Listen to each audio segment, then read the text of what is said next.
శ్రీకృష్ణుని ప్రేమ ఈ మాట వినగానే మనకు ఎన్నో కథలు పాటలు గుర్తొస్తాయి కదా. కాని ఆ ప్రేమలో మనకు తెలియని ఓ పెద్ద రహస్యం దాగుంది.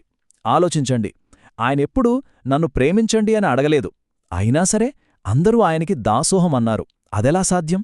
ఆ దివ్య ప్రేమ వెనుకున్న ఆ రహస్యమేంటో పదండి ఈరోజు తెలుసుకుందాం.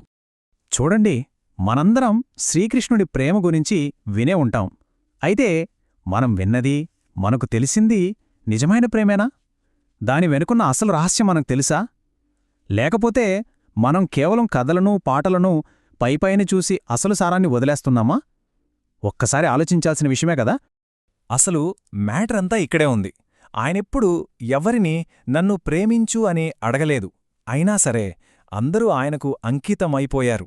ఎందుకు? ఇది కొంచెం విచిత్రంగా లేదు?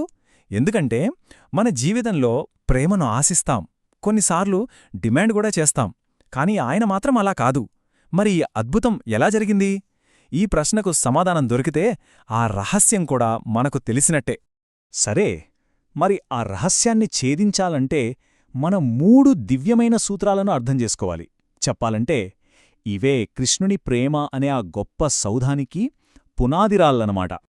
ఆ 3 సూత్రాలేంటంటే, మొదటిది షరతులు లేని ప్రేమ, రెండవది ఆత్మ సంబంధం, ఇక మూడవది విరహంలో ప్రేమ. వినడానికి సింపుల్గా ఉన్నా వీటిలో చాలా లోతైన అర్థం ఉంది. పదండి ఒక్కొక్క దాని గురించి వివరంగా చూద్దాం. ముందుగా షరతులు లేని ప్రేమ అంటే ఏంటి? అంటే ప్రేమలో నాకేమొస్తుంది అన్న ప్రశ్నకే తావుండదు. ప్రేమ అనేది ఇచ్చిపుచ్చుకునే వ్యాపారం కాదు. అక్కడ ఉండేది ఒకే ఒక్క ప్రశ్న: నువ్వు సంతోషంగా ఉన్నావా? అంతే. గోపికల భక్తిలో, రాధ ప్రేమలో మనకు కనిపించేది ఇదే. వాళ్ళ ప్రేమలో నేను అనే అహం ఎప్పుడో కరిగిపోయింది. అక్కడ మిగిలింది కేవలం కృష్ణుడు మాత్రమే. ఇక రెండవది ఆత్మసంబంధం. ఇది శరీరాన్ని దాటిన బంధమన్మాట. అంటే ఒక ఆత్మ మరో ఆత్మతో కలవడం. దీనికి రాధాకృష్ణుల ప్రేమ కంటే గొప్ప ఉదాహరణ ఏముంటుంది చెప్పండి? వాళ్లది కేవలం శారీరక ఆకర్షణ కాదు, అది ఆత్మల ఐక్యత. అందుకే వాళ్ల మధ్య భౌతిక దూరం ఉన్నా ఆ బంధం ఏమాత్రం చెక్కు చెదరలేదు. ఇక మూడవ సూత్రం, ఇది చాలా లోతైనది. అదే విరహంలో ప్రేమ. కృష్ణుడు బృందావనాన్ని వదిలి వెళ్ళిపోయాక ఏమైంది? గోపికల ప్రేమ తగ్గిపోయిందా? లేనేలేదు. పైగా ఆ విరహంలో వాళ్ల ప్రేమ ఇంకా బలపడింది. దీన్ని బట్టి మనకేమర్థమవుతోంది? నిజమైన ప్రేమకు దగ్గరగా ఉండాల్సిన అవసరం లేదని.